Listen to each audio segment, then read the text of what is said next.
قالا بولے موسیٰ علیہ السلام، انہوں نے کہا ذالک، وہ مچھلی کے گم ہونے والی جگہ، ذالک سے اس طرف اشارہ کیا، ان کا ہاں وہی، ما کننا نبغی، یہ وہی تو چیز ہے جو ہم چاہتے تھے، اسی جگہ تک تو ہم نے پہنچنا تھا، ذالک ما کننا نبغی، وہی جگہ تو ہمیں مطلوب تھی، ہم وہیں تو پہنچنا چاہتے تھے۔ یہ جو مچھلی تھی اس جگہ پر پہنچ گئی، اس مچھلی کا تو آگے ذکر نہیں آئے گا۔ اب اس مچھلی پہ بھی بہت کچھ لکھا گیا، کہتے ہیں یہ مچھلی تلی ہوئی تھی اور حضرت موسیٰ اور حضرت یوشع بن نون علیہ السلام راستے میں کھاتے آئے۔ بعض کہتے ہیں ایک سائڈ اس کی پوری کھا لی تھی، اور کھانے کے بعد وہ مچھلی جو تھی وہ جمپ کر کے جب سمندر میں چلی گئی تو وہ زندہ ہو گئی۔ اور لکھنے والوں نے اسپین والوں کو خاص طور پہ عجیب و غریب باتیں لکھتے ہیں اپنی تفسیروں میں۔ انہوں نے یہ بھی لکھا ہے، اسپین والوں نے نام تو نہیں دیتے کہ کس نے لکھا ہے، لیکن وہ لکھتے ہیں کہ ہم نے خود اس مچھلی کو سمندر میں دیکھا ہے، اسپین کے قریب، ایک طرف کا سارا اس کا گوشت نہیں تھا، صرف ہڈیاں تھی، کانٹے تھے، اور باقی سارا اس کا گوشت موجود تھا۔ اللہ جانے کس چیز کو دیکھا ہوگا، لیکن بہرحال انہوں نے لکھا ہے۔ فرتدا، وہ دونوں پلٹے، دیکھا، فرتدا وہ دونوں پلٹے، علی آثارہما، اور پلٹے ہیں اپنے پاؤں کے نشانات دیکھ کر، قصصا، اپنے پیر پہچانتے ہوئے پلٹے۔ سبحان اللہ، اللہ نے کیا بات کہی ہے کہ دونوں کو اگر پلٹ جاتے، پاؤں کے نشان نہ ہوتے، تو دونوں انبیاء علیہ السلام کو راستہ بھی پتہ نہ چلتا۔ یہ جو اس شد و مت سے کہتے ہیں نا کہ نبیوں کو سارا علم ہوتا ہے، اور پھر اس کے بعد ہمارے بزرگوں کو سارا علم ہوتا ہے، اور پھر اس کے بعد سلسلے میں جب شیخ بن گیا ہوں تو مجھے بھی سارا علم ہوتا ہے، یہ ساری چیزیں سوچنے کی ہیں۔ اللہ نے فرمایا فرتدا، وہ دونوں پلٹے ہیں، علی آثارہما، الٹے پھرے ہیں اپنے پیر پہچانتے ہوئے، اپنے پاؤں کے نشانات دیکھتے ہوئے کہ اچھا ہم کہاں سے آئے تھے۔ اگر سے موسیٰ علیہ السلام جیسے جلیل القدر نبی کو راستے کا پیچھے پلٹ کے پتہ نہیں چل رہا اور وہ پاؤں کے نشانات دیکھ رہے ہیں، تو اور کون ایسا آدمی ہے جسے ساری دنیا کے حالات پتہ چل جائیں؟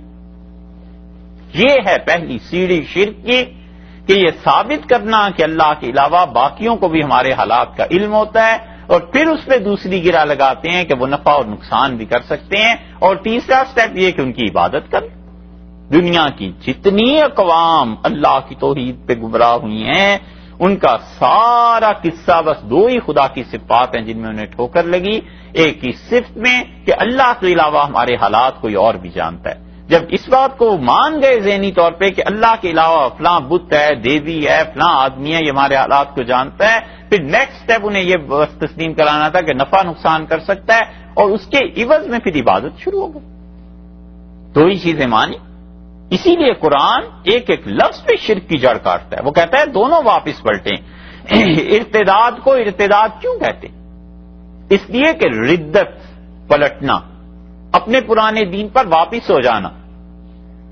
تو جو آدمی ردت اختیار کرتا ہے، پلٹ جاتا ہے، ارتداد اختیار کرتا ہے اپنے پرانے دین پر، گویا کہ وہ آدمی واپس چلا جاتا ہے۔ اس لیے یہاں پر فرمایا کہ فرتدہ، وہ دونوں پلٹے ہیں، واپس ہوئے۔ اور مرتد کی اولاد جو ہوتی ہے وہ ہوا کرتی ہے کافر۔ اسی لیے مرزائیوں کے بارے میں ہمارے فقہا میں اختلاف ہے اس بات کا کہ مرزائی جو ہیں یہ کافر ہیں، تو ان کی اولادیں یہ مرتد ہیں اور ان کی اولادیں کافر ہیں یا نہیں۔ تو اللہ تعالیٰ نے فرمایا وہ دونوں پلٹے اپنے پاؤں کے نشانات کو دیکھتے ہوئے۔ اچھا، اور جو ہمارے حضرات میں اس بات کے قائل ہیں کہ مرزائیوں کی اولاد یہ مرتد نہیں کافر ہوا کرتی ہے، وہ کہتے ہیں کہ یہ اہل کتاب میں سے، اور یہ فتویٰ مفتی کفایت اللہ صاحب رحمۃ اللہ علیہ نے دیا تھا، اور مفتی صاحب رحمۃ اللہ علیہ کے اس فتوے کے برعکس بھی لوگوں نے فتوے لکھے ہیں، اور وہ کہتے ہیں مرزائی اہل کتاب میں سے نہیں ہے اور وہ مرتد۔ حضرت مفتی صاحب رحمۃ اللہ علیہ کا بڑا نام تھا بھائی، اور بڑا علم تھا ان کے پاس،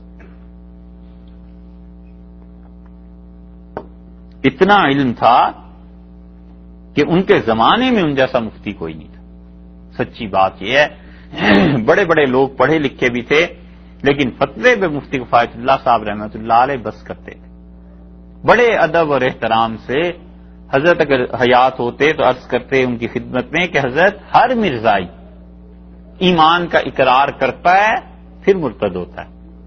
وہ کہتا ہے رسول اللہ صلی اللہ علیہ وسلم آخری نبی تھے، پھر کہتا ہے کہ مرزا غلام احمد قادیانی کو ان کی وجہ سے، رسول اللہ صلی اللہ علیہ وسلم کی وجہ سے نبوت ملی، تو پہلے ایمان کا اقرار کرتا ہے پھر مرتد ہوتا ہے. تو ایسا شخص اہل کتاب میں سے کیسے ہو سکتا؟ اس لیے حضرت مفتی صاحب رحمۃ اللہ علیہ کے پورے ادب احترام کے ساتھ ساتھ ان کے فتوے سے اہل علم کو اختلاف. اس لیے عرض کر دیا ہے کہ یہ فتوے سارے سامنے آتے رہتے ہیں، تو آدمی سوچتا ہے نا کہ ان کی آخر کیا حقیقت ہے. تو اس کی حقیقت یہ ہے کہ ہم کہتے ہیں ہر مرزائی پہلے مسلمان ہو جاتا ہے، پھر ارتداد کرتا ہے، پھر مانتا ہے رسول اللہ صلی اللہ علیہ وسلم آخری نبی ہیں، پھر کہتا ہے نہیں ان کے سایہ جو تھا ایک پڑ گیا اور وہ رسول اللہ صلی اللہ علیہ وسلم نے اپنی نبوت میں سے انہیں حصہ دے دیا، علیہ باللہ. اس قسم کی چیزیں. اس لیے ہم کہتے ہیں مرزائی جتنے بھی ہیں ان پر ارتداد کا فتویٰ مناسب ہے بجائے اہل کتاب کہنے. فوجد عبدا، یہ دونوں حضرات نے پایا. اچھا ایک لفظ آخری رہ گیا، قصصا. اللہ تعالی نے فرمایا پیر پہچانتے ہوئے. یہ قصاص جو ہے نا وہی عمل ہے، یعنی پہلے گئے پھر پلٹ کے آئے، پیر پہچانتے ہوئے پلٹ کے آئے. قصاص کو قصاص بھی اسی لیے کہتے ہیں کہ اس نے پہلے کیا کیا، قتل کا فعل کیا، اب وہی فعل پلٹ کے اسی پہ آ رہا ہے. پہلے اس نے قتل کر دیا تھا، کہتے ہیں جی قصاص اس کا لیا جائے، تو اس کا مطلب ہے وہی فعل جو اس نے کیا تھا پلٹا کے اس پہ کیا جائے. اس نے قتل کیا ہے، قتل کے عوض میں اسے بھی قتل کیا جائے. اور بنیادی بات، اب جو دنیا بھر میں تحریکیں چل رہی ہیں اور کئی ایک ممالک نے ڈیتھ پنشمنٹ کو ختم کر دیا اپنے اپنے ملکوں میں، تو اب معاشرے ایسے تیار کیے جا رہے ہیں جس میں مظلوم کی بجائے ظالم سے ہمدردی، بجائے اس کے کہ اس آدمی کا فکر کریں جس آدمی کو تکلیف اور نقصان پہنچائے. اب پروٹیکشن دے رہے ہیں اس کو جس نے تکلیف پہنچائی یا نقصان پہنچایا. ایک آدمی قتل کر دیتا ہے، اب کہتے ہیں اس سے بچاؤ. بھائی کیوں بچائیں؟ اس نے کسی کا جان نہیں لی، اس نے کسی کے گھر میں ماتم نہیں ڈال دیا. یہ آدمی اس بات کا موجب بنا ہے کہ وہ بچے یتیم ہو گئے ہیں، وہ عورت بیوہ ہو گئی ہے، ان بیچاروں کا کیا بنے گا. اب اس کی کوئی فکر نہیں، فکر اس کی پڑی ہوئی ہے کہ کسی طرح اسے بچاؤ اور کسی طرح اس انسان کی ایسی بات کرو. اسی طرح کوئی آدمی علیہ باللہ بدکاری کی راہ اپناتا ہے، اس کو کچھ نہ کہو، اس کو چھوڑ دو. بھئی جس خاتون کو اس نے خراب کیا ہے اس بیچاری کی زندگی برباد ہو گئی نا. حتیٰ کہ آپ پتہ نہیں کس سینس میں اسے لیتے ہیں، آپ تو گھر والے ہیں نا اس لیے آپ کو زیادہ واقفیت ہوگی. ہم تو اپنے ملک میں اخبار میں پڑھتے رہے کہ کلنٹن صاحب نے جو کچھ کیا تھا کسی کے ساتھ، وہ روتی رہی کہ اب مجھ سے شادی کون کرے گا. آیا تھا نا یہاں اخباروں میں؟ نہیں آیا؟ ہمارے ہاں بڑی سرخیاں لگی. ہاں رشتے والے بھی بہت تھے، تو وہ روتی رہی کہ اب میرے ساتھ شادی کون کرے گا. تو بات اس کی واقعی بیان پڑھ کے ہمیں تو کم سے کم جو احساس ہوا، ہمیں اس بات کا افسوس ہوا کہ یہ کہتی سچ ہے، اس لیے کہ اس بیچاری کی تو زندگی برباد ہو گئی. اس لیے کس نے اب پوچھنا ہے؟ جو بھی پوچھے گا وہ کسی کے حوالے سے، کلنٹن صاحب کے حوالے سے ہی یاد رکھے گا نا. اب معاشرے کو اس سے دلچسپی نہیں ہے کہ اس عورت کی زندگی خراب ہوئی، اس سے دلچسپی ہے کہ انہیں کس طرح بچاؤ. تو اس لیے اسلام وہ کہتا ہے جس پہ ظلم ہوا ہے اس کا خیال کرو. اور اب جو معاشرے اسلامی ممالک میں مغرب کے اثر سے تشکیل پا رہے ہیں، یہ سب معاشرے اس طرف جا رہے ہیں کہ ظالم کا خیال کرو، بس اسے کسی طرح بچا لو، جس پہ ظلم ہوا ہے وہ اس کا کوئی نہیں پوچھتا. اللہ تعالیٰ نے اسی لیے قصاص کو فرمایا نا کہ جو اس نے قتل کیا ہے اسی کو پلٹاؤ، اس پہ واپس پھیرو، تاکہ اسے پتا چلے، دنیا کو پتا چلے کہ یہ جو چیز ہے اس سے کتنا فرق پڑ جاتا ہے. جو بچے یتیم ہو جاتے ہیں، جو معاشرے میں پرابلمز ہو جاتی ہیں، جو ایک لڑکی بیچاری اس کا شوہر تھا وہ شہید ہو گیا، یہ سب چیزیں ہو گئیں، قتل کر دیا گیا. اب اس کی زندگی کا کیا بنے گا؟ اس کی آرزویں، تمنائیں، اس کا حق تھا، یہ سب چیزیں کوئی نہیں پوچھتا، بس اس کو بچاؤ. اللہ تعالیٰ نے فرمایا پھر کیا ہوا؟ فوجد عبدا من عبادنا، انہوں نے پایا ایک بندہ ہمارے بندوں میں سے. اتنا تحفظ دیا اللہ نے اپنی توحید کو کہ اب آگے باتیں آئیں گی وہ جو بظاہر ایسے لگتا ہے جیسے عجیب و غریب چیزیں ہو گئی ہیں. اللہ نے یہیں پہلے سٹیپ میں ہی بات صاف کر دی اور اللہ نے کہا کچھ بھی ہو بہرحال وہ ہمارا بندہ تھا، کوئی خدائی صفات اس میں نہیں آ گئی تھی. عبدا من عبادنا، ہمارے بندوں میں سے ایک بندہ انہوں نے وہاں پر پایا. یہ بندہ کون تھا؟ حدیث میں اس کے نام آیا ہے خضر. حضرت خضر علیہ الصلوۃ والسلام. دونوں طرح اس لفظ کو پڑھا گیا ہے، خضر بھی پڑھا گیا ہے، خا کی زیر کے ساتھ خضر، اور خا کی زبر کے ساتھ بھی پڑھا گیا ہے. اور خا کی اگر زبر استعمال کریں تو پھر ضاد جو ہے اس کے نیچے زیر آ جائے گی، خضر اسے پڑھیں گے حدیث میں جو آیا ہے بخاری میں. اور خضر بھی آیا ہے، خاک پہ زیر پڑھیں تو آگے چل کے پھر زبر پڑھنی پڑے گی، خضر. حضرت عبداللہ ابن عباس رضی اللہ عنہما سے کسی نے، ان کے زمانے میں حر بن قیس تھا، حر بن قیس بن حسن فزاری اس کا نام تھا، اور وہ تھا خارجی. خارجیوں نے جو حضرت عبداللہ ابن عباس رضی اللہ عنہ سے اختلاف کیا تھا، انہوں نے اس کے بارے میں اختلاف کیا، اور اس نے کہا، حر ابن قیس نے، کہ یہ آدمی حضرت خضر علیہ الصلوۃ والسلام نہیں تھے، کوئی اور تھا. تو حضرت عبداللہ ابن عباس رضی اللہ عنہ نے بڑی شدت سے، سختی سے تردید کی. بخاری میں آتے ہیں الفاظ ان کے، انہوں نے کہا نہیں یہ آدمی خضر ہی تھا. دو آدمیوں نے حضرت عبداللہ ابن عباس رضی اللہ عنہ سے اختلاف کیا، دو آدمیوں کے بارے میں اختلاف کیا. اس نے حر ابن قیس نے اختلاف کیا تھا خضر علیہ السلام کے بارے میں، عبداللہ ابن عباس رضی اللہ عنہ نے اس کا رد کیا ہے. انہوں نے کہا نہیں، غلط کہتے ہو، یہ خضر ہی تھے. اور دوسرا آدمی جو تھا وہ نوف بکالی تھا، اور نوف بکالی نے حضرت عبداللہ ابن عباس رضی اللہ عنہ سے کہا کہ یہ موسیٰ وہ موسیٰ نہیں تھے، یہ موسیٰ کوئی اور تھے علیہ الصلوۃ والسلام، وہ موسیٰ علیہ السلام بنی اسرائیل والے نہیں تھے.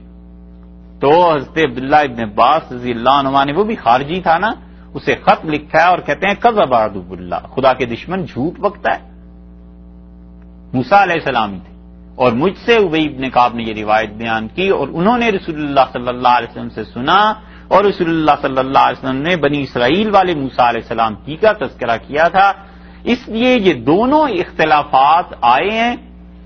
اب تماشا یہ کرتے ہیں کہ جو کہتے ہیں نا موسیٰ علیہ السلام یہ نہیں تھے، تو وہ نوف بکالی کا حوالہ دے دیتے ہیں کہ آپ دیکھیں فلاں سن میں، پہلی صدی ہجری میں ایسے لوگ تھے جو یہ کہتے تھے کہ ایسے موسیٰ علیہ السلام نہیں تھے، اور آگے نوف بکالی کا ذکر کر دیتے ہیں کہ نوف پہلی صدی کا آدمی ہے، وہ تو یہی کہتا تھا. تو جس آدمی کی تاریخ پہ نظر نہیں ہوتی وہ کہتا ہے ہاں بس ٹھیک ہے، اور ساتھ لکھ دیتے ہیں بخاری میں آیا.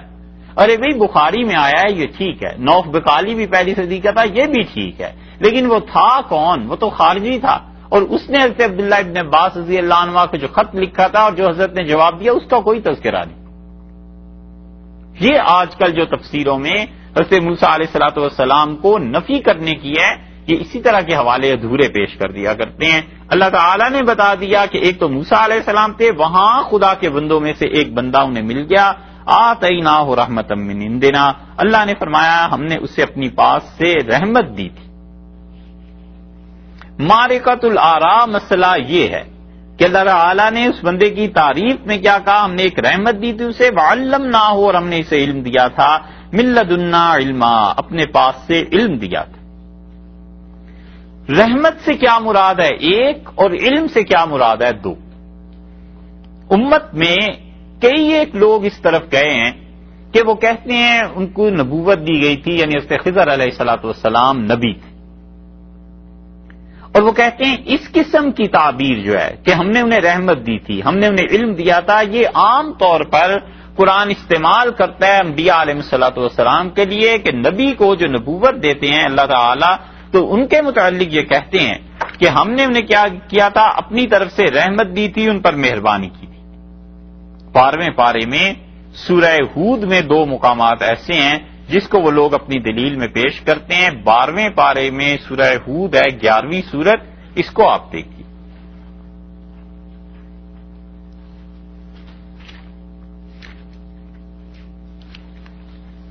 11 نمبر سورت ہے.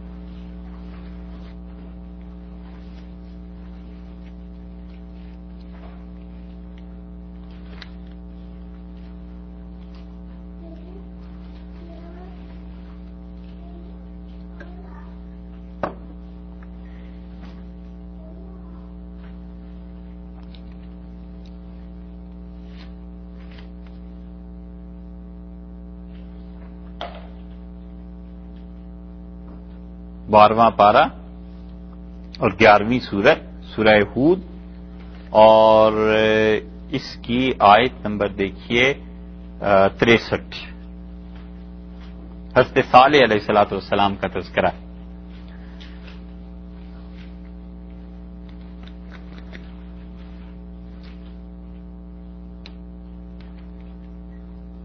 اس آیت میں حضرت صالح علیہ الصلوۃ والسلام کا جملہ آیا ہے 63 نمبر آیت میں۔ اچھا، اللہ تعالیٰ فرماتے ہیں قال یا قوم ارأیتم، انہوں نے کہا میری قوم والو تم دیکھو، ان کنت علی بینۃ من ربی، اگر میں اپنے رب کی طرف سے واضح دلیل لے کے آیا ہوں، وآتانی منہ رحمتا، اور اللہ نے مجھے رحمت دی ہے۔ تو یہاں جب بات آئی تھی تو رحمت سے مراد عرض کیا تھا کہ نبوت، تو وہ کہتے ہیں یہاں دیکھ لو اللہ تعالیٰ نے کہا ہے حضرت صالح علیہ السلام کی زبان سے کہ انہوں نے کہا اللہ نے مجھے رحمت دی ہے، یعنی مجھے یہ نبوت دی ہے۔ تو وہ کہتے ہیں اسی طرح قرآن نے جو وہاں کہا ہے کہ اللہ نے ان پر رحمت کی ہے تو اس سے مراد نبوت۔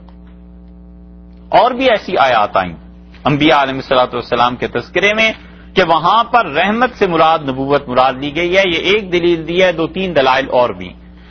رسول اللہ صلی اللہ علیہ وسلم کے متعلق بھی آیا ہے کہ ہم نے انہیں اپنی رحمت سے نوازا، تو وہاں پہ مراد نبوت ہے۔ طویل ہو جاتے ہیں حوالے، لیکن جو لوگ حضرت خضر علیہ الصلوۃ والسلام کی نبوت کے قائل نہیں ہیں، وہ کہتے ہیں کہ اللہ کی رحمت یقیناً ان سب پر ہے، لیکن ہر رحمت نبوت نہیں ہوا کرتی۔ کہتے ہیں اور بہت سے لوگ ہیں جن پہ خدا کی رحمت ہوئی ہے، لیکن ضروری تھوڑا یہ کہ نبی بن جائے۔ جو انہیں نبی مانتے ہیں وہ دوسری دلیل یہ دیتے ہیں کہ اللہ نے ان سے کلام کیا ہے، الہام ہوا ہے۔ تو جو نہیں مانتے وہ کہتے ہیں اس میں کون سی ایسی بات ہے، اللہ تعالیٰ نے موسیٰ علیہ السلام کی والدہ سے بھی کلام کیا، اللہ نے فرمایا ان کے جی میں یہ بات ڈال دی تھی کہ تم اس بچے کو دودھ پلاؤ اور پھر اس طرح تم کر دو۔ تو وہ کہتے ہیں اس میں کون سی ایسی بات ہے، الہام ایسے بھی ہوتا ہے۔ پھر وہ یہ بھی کہتے ہیں کہ حضرت موسیٰ علیہ السلام کو جو اللہ نے ان کے پاس بھیجا ہے، تو اگر یہ نبی نہیں تھے تو پھر غیر نبی کے پاس نبی کو بھیجنا اور اتنے جلیل القدر نبی حضرت موسیٰ علیہ السلام کو بھیجنا یہ کیسے ہو سکتا ہے جب تک کہ وہ خود نبی نہ ہو۔ اس لیے پہلا اختلاف حضرت خضر علیہ السلام کے متعلق یہ ہوا ہے کہ وہ نبی تھے یا نہیں تھے، اور ابن کثیر نے لکھا ہے کہ امت کا اکثر حصہ اسی طرف گیا ہے کہ وہ نبی نہیں تھے۔ بہت بڑے بڑے لوگوں نے اس کی تصریح کی ہے، وہ کہتے ہیں نبی نہیں تھے، اور جو کہتے ہیں نبی نہیں تھے انہوں نے اپنے حق میں جو ایک دلیل دی ہے بڑی وزنی بات، وہ کہتے ہیں کسی کی بھی نبوت 2-4 آدمیوں کی گواہی سے ثابت نہیں ہو جاتی۔ جب یہ فیصلہ ہوا ہی نہیں ہے اور امت میں خود اختلاف ہے اس کا، تو ہم کیسے کہیں کہ وہ نبی علیہ السلام تھے، کیونکہ ان کی نبوت کی دلیل کیا ہے؟ خود اختلاف کا ہونا اس بات کا مطلب یہ ہے کہ اگر کوئی انہیں نبی نہیں مانتا تو آپ تو اسے کافر نہیں کہتے، کہتے ہیں اس لیے کہ نبوت ثابت ہی نہیں۔ اور جتنی روایات رسول اللہ صلی اللہ علیہ وسلم کے زمانے کی ہیں کہ وہ ان کے پاس آئے تھے، یہ چیزیں ہوئی تھیں، کوئی ایک روایت بھی ایسی نہیں ہے جو صحیح۔ خاص طور پہ ابن تیمیہ رحمۃ اللہ علیہ اور ان کے ہم مسلک لوگ وہ سب کے سب ان کی نبوت کا انکار کرتے ہیں، اور وہ کہتے ہیں کہ یہ اولیاء کرام میں سے تھے، نبوت نہیں۔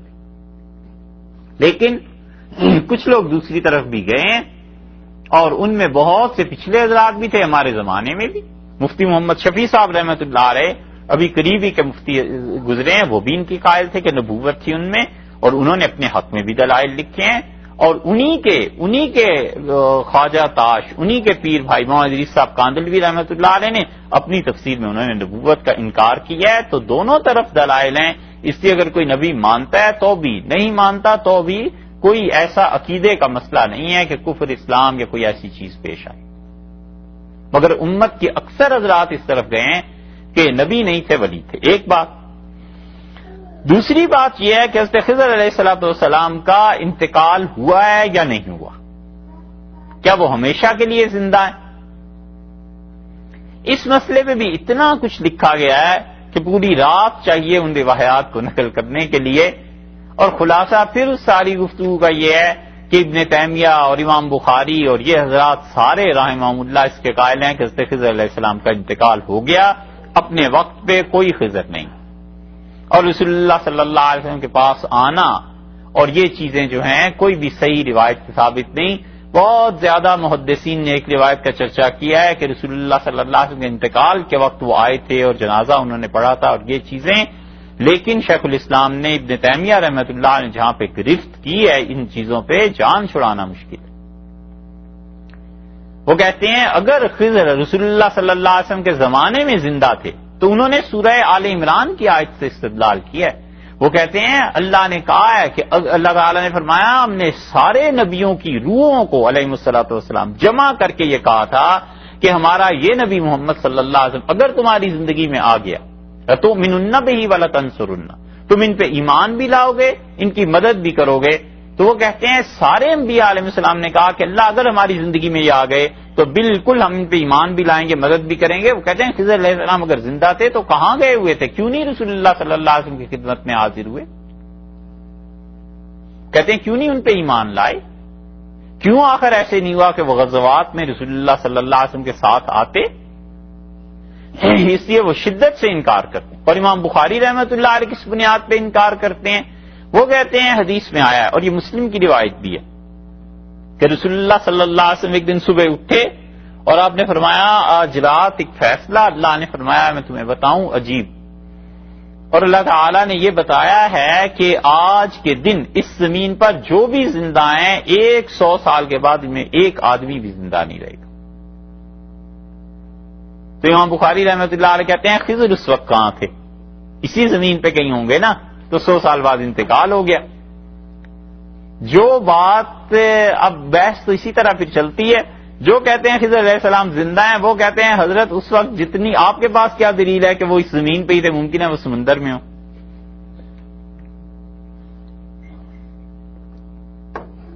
بحثیں تو پھر ایسے ہی ہوتی ہیں، تو اس لیے امام بخاری رحمۃ اللہ علیہ بھی ان کی حیات کے قائل نہیں، اور دونوں طرف سے بہت کچھ لکھا گیا۔ اور اگر آپ دوسری طرف کی روایات کو جمع کریں حضرت خضر علیہ الصلوۃ والسلام کے اس مسئلے میں، تو اتنے لوگوں سے وہ دنیا میں ملے ہیں، اتنے لوگوں سے آ کے انہوں نے گفتگو کی ہے کہ اتنے لوگ جھوٹ نہیں بول سکتے۔ یہ سارے صوفیاء کی جو روایات ہیں نا، جن میں بڑے بڑے اللہ کے بندے جو علم والے تھے وہ بھی کہتے ہیں خضر علیہ الصلوۃ والسلام ملے۔ حتیٰ کہ اس آخری دور میں دیکھیں محافظ الرحمان گنج مراد آبادی رحمۃ اللہ علیہ، ان سے کسی نے کہا کہ حضرت آپ جاتے نہیں جنگ میں، انگریزوں کے خلاف نہیں اٹھتے، تو وہ چپ رہے، اور بڑے اکابر اولیاء اللہ میں سے تھے۔ شاہ آفاق صاحب رحمۃ اللہ علیہ کے خلیفہ تھے، اور شاہ آفاق صاحب رحمۃ اللہ علیہ خلیفہ تھے کس کے؟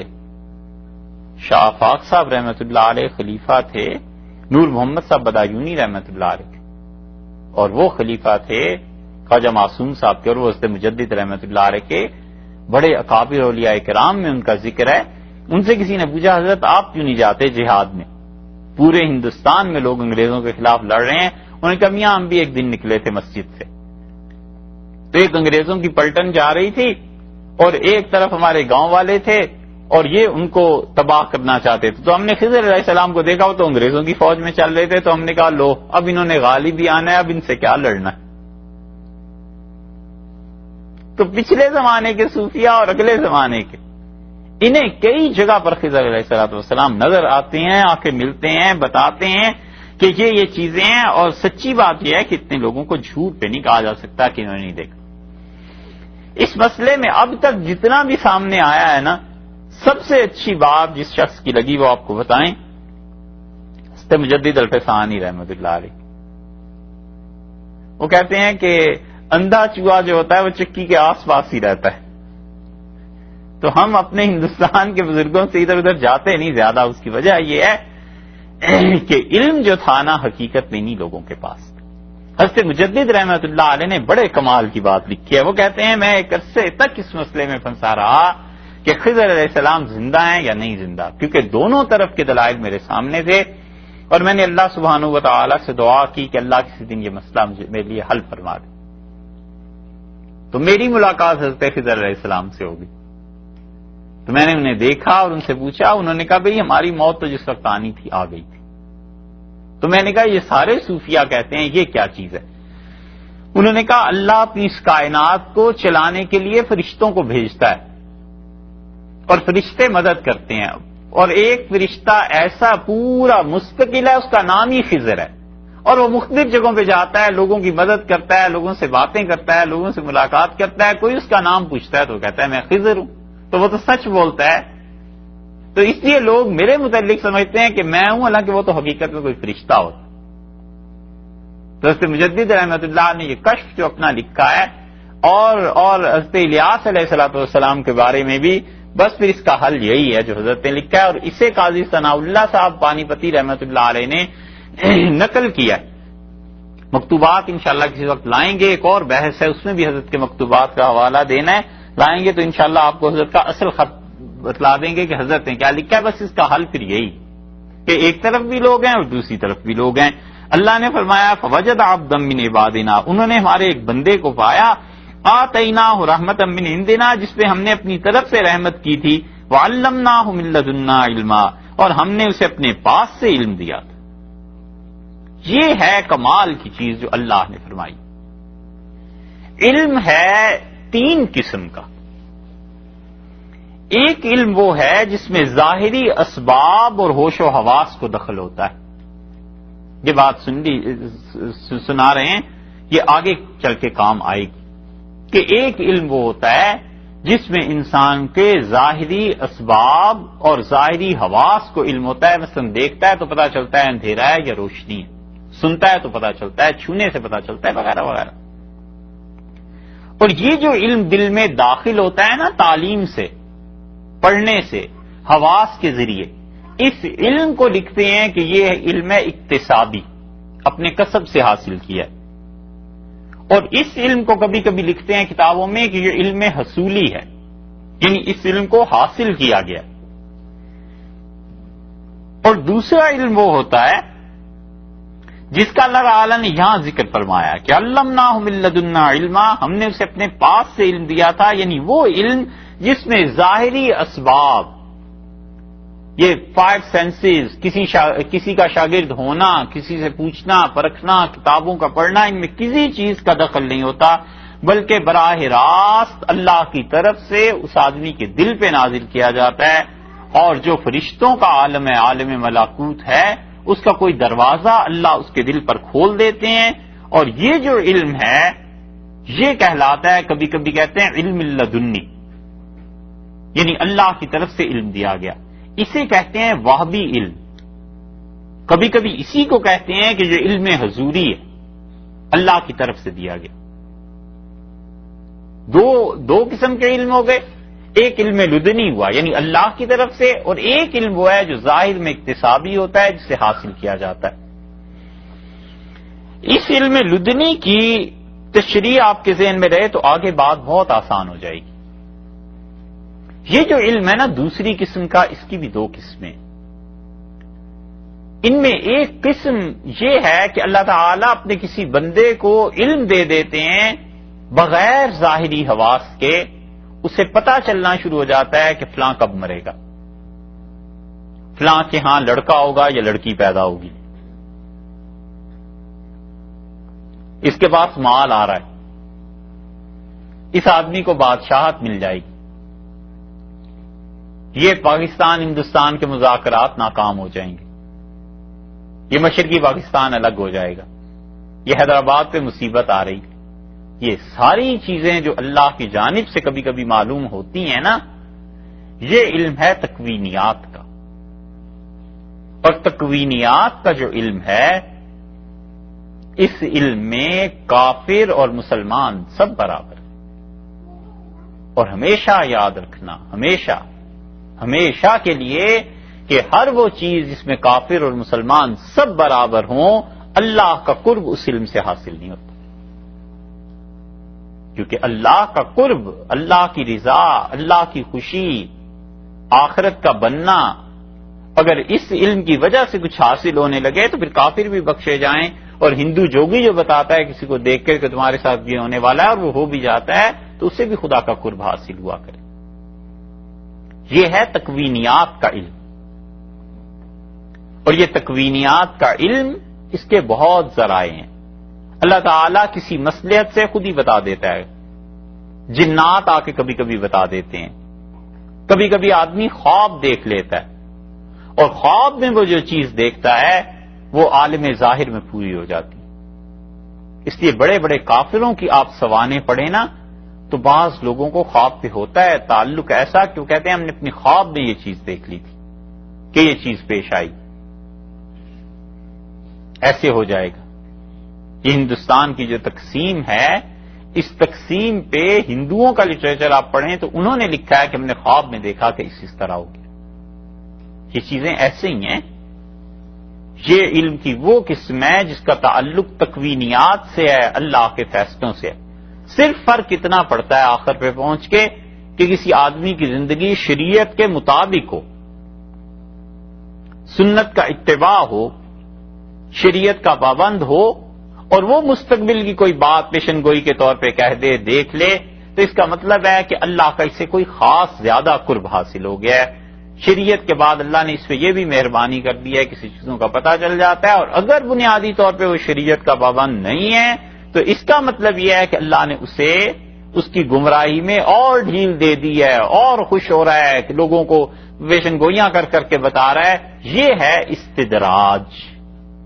یہ ہے کہ آدمی باطل پر بھی ہو اور ترقی بھی ہوتی ہوئی محسوس ہو. اور یہ رسول اللہ صلی اللہ علیہ وسلم کے زمانے میں بھی پیش آ گیا تھا. یہودیوں کے ہاں ایک بچہ پیدا ہو گیا تھا اور جو اس بچے کے پاس سے گزرتا تھا یہودیوں نے اس بچے کو گلی میں بٹھا دیا. ایسے ہی بدصورت سا تھا. اور بچے کو جب بولنا آیا نا جو اس کے پاس سے گزرتا تھا تو کہتا تھا اچھا یہ سوچ رہے ہو. تو لوگوں میں شدہ خبر پھیل گئی کہ جو اس بچے کے پاس سے گزرتا ہے وہ سچ بولتا ہے, بتاتا ہے کہ کیا سوچ رہے.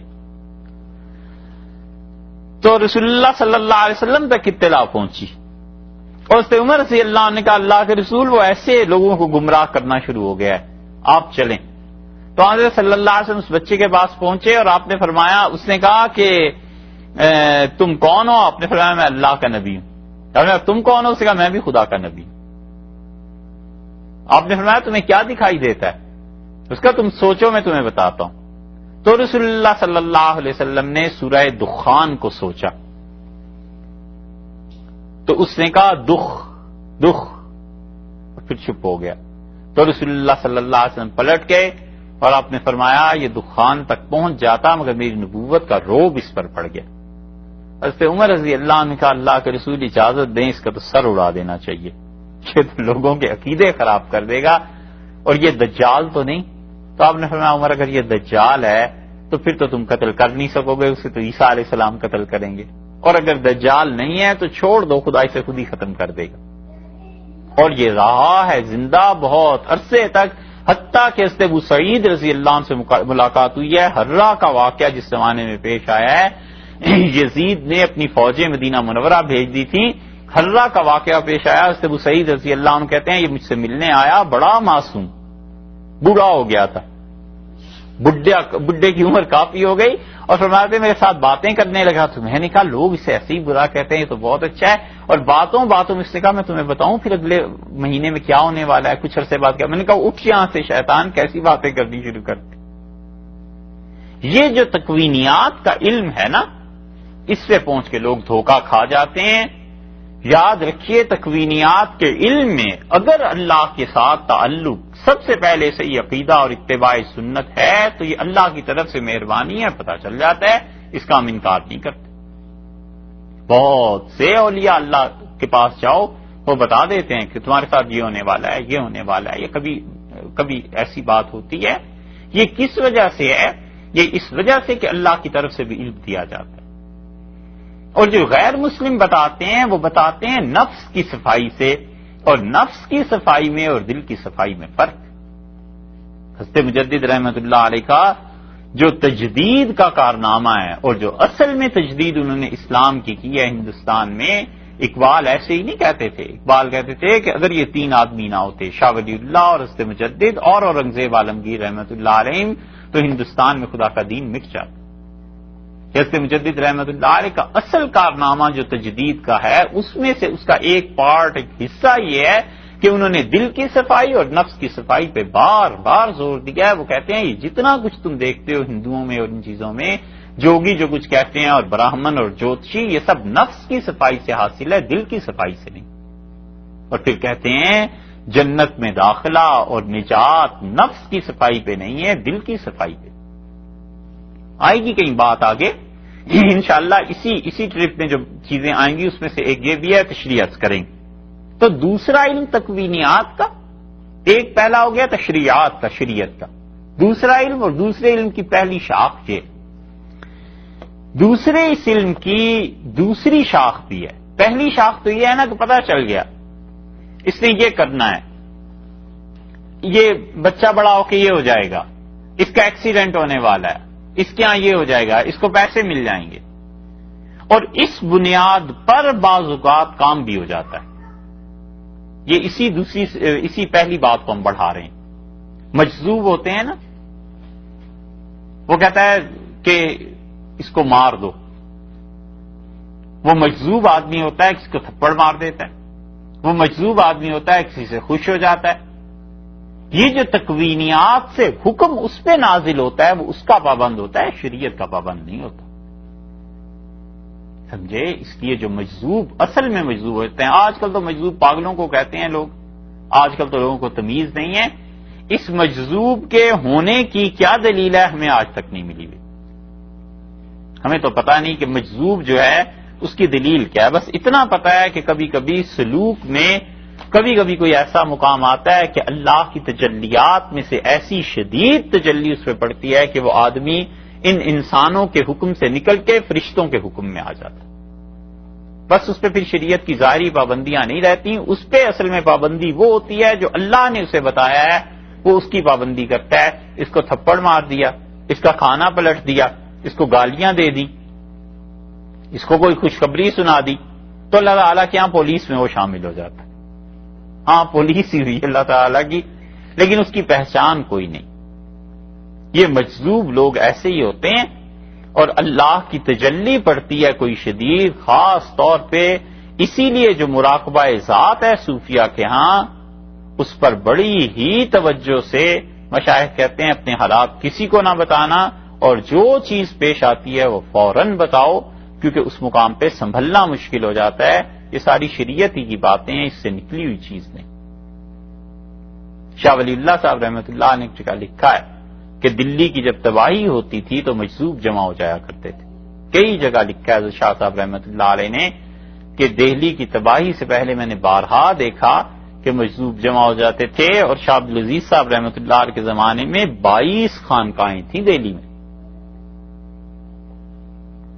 جتنا بڑا زوال مغلوں کی سلطنت کو آ رہا تھا، اتنا بڑا عروج امت میں اس وقت آ گیا تھا کہ چپے چپے پہ اللہ کے نیک بندے بیٹھے ہوئے تھے، لوگوں کی تربیت کرتے تھے۔ 22 خانقاہیں ایک شہر، اور امبالہ یہاں پہ 25 خلفاء، 25 خانقاہیں شاہ غلام علی صاحب رحمۃ اللہ علیہ کے خلفاء کی۔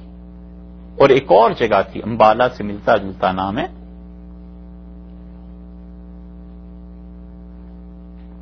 وہاں بھی بہت مشائخ۔ بہرحال تو یہ اس علم کی تکوینیات میں پھر آگے سے ذرا سا بڑھیں تو مجذوب آ گئے۔ یہ مجذوب اپنا کام کرتے رہتے ہیں۔ یہ جو قرآن کی اگلی آیات آ رہی ہیں نا، اس میں یہ چیزیں آ جائیں گی۔ آخری چیز اس معاملے میں یہ تکوینیات کے علم میں ایک دوسری قسم ہے، اور وہ یہ ہے کہ اللہ تعالی اس تشریعی علم کے علاوہ اپنے بندوں پر جو اس کے خاص بندے ہوتے ہیں وہ ان پہ شریعت کے اسرار کو ظاہر کرتا ہے۔ یہ تو کائنات کے اسرار ہو گئے نا کہ فلاں حکومت بن جائے گی، فلاں کا تختہ الٹ جائے گا، یہ چیز ہو جائے گی، وہ چیز ہو جائے گی۔ سلطان تغلق کی جب حکومت آئی تھی تو نظام الدین اولیاء رحمۃ اللہ علیہ کے خلیفہ جو تھے نصیر الدین دہلوی رحمۃ اللہ علیہ نے اسے لکھا کہ کیا ارادہ ہے اور عوام کے ساتھ کیا کرنا ہے۔ اس نے لکھا حضرت میں عوام پر اللہ کا دین ہی نافذ کروں گا اور لوگوں کی رعایا کی فلاح بہبود انصاف اس سب کا خیال رکھوں گا. تو اسے جواب میں لکھا کہ ہم نے تمہارے لیے 40 سال پھر اللہ سے مانگے، اور 40 سال کے بعد ہی حضرت کا بھی انتقال ہو گیا اور تغلق کا بھی انتقال ہو گیا. یہ سب جذب کی کیفیت ہیں، لیکن یہ اسرار اس کائنات کے، ٹھیک. اور ایک اسرار وہ ہوتے ہیں جو علم کے ہیں، جن لوگوں پر علم کے نکات کھلتے ہیں کہ اچھا قرآن میں یہ آیا ہے، تفسیر میں نئی سے نئی بات اللہ ان کو الہام کرتا ہے، حدیث میں نئی سے نئی بات ان کے ذہن میں آتی، شریعت نے کیوں حکم دیا ہے وضو کا، یہ ان کو علم اللہ تعالیٰ دے دیتا ہے. یہ جو دوسری قسم ہے نا علم لدنی، علم وہبی کی، اللہ کی طرف سے علم کی، یہ ہے اصل میں کمال کی چیز. اور یہ اتنی بڑی چیز ہے کہ امت میں کچھ ہی افراد ہیں جنہیں یہ منصب ملا، اور آخری ہستیوں میں نمایاں ترین ہستی یہ شاہ ولی اللہ رحمۃ اللہ علیہ. شاہ صاحب نے حجت اللہ البالغہ کی شروع میں لکھا کہ جس علم کو میں ظاہر کرنا چاہتا ہوں، میرا نہیں جی چاہتا تھا کہ میں اس علم کو لکھوں، اور حتیٰ کہ رسول اللہ صلی اللہ علیہ وسلم نے مجھے حکم دیا خواب میں آ کے کہ اس کتاب کو لکھو تو میں لکھتا ہوں. اور شاہ صاحب فرماتے ہیں یہ وہ علم ہے جو اللہ نے کچھ ہی لوگوں پر ظاہر کیا ہے، اور مجھے خدا نے خاص طور پہ نوازا ہے اس بات سے کہ میں تم لوگوں کو بتاؤں کہ شریعت کے احکامات میں حکمتیں کیا کیا.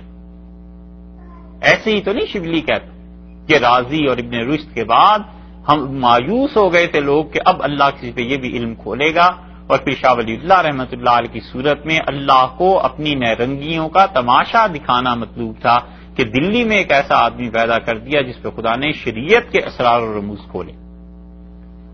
شاہ ولی اللہ رحمۃ اللہ علیہ کو دونوں طرح کی چیزیں اللہ نے دے دی تھی.